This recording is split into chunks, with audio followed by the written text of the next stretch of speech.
रुग्णालयाचा प्रताप डॉक्टर गुन्हा दाखल पुणे दीनानाथ मंगेशकर रुग्णालय प्रकरण ताजे असतानाच दुसरीकडे पुण्यातील आणखी एक रुग्णालय अडचणीत आले आहे।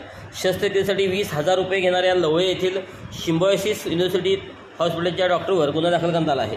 डॉक्टर प्रवीण लोहाटे असं गुन्हा दाखल झालेल्या डॉक्टरांचं नाव आहे। मिळालेल्या माहितीनुसार डॉक्टर प्रवीण लोहाटे हे केवळ लवळे येथील सिम्बायोसिस युनिव्हर्सिटी हॉस्पिटल या ठिकाणी सेवत आहेत।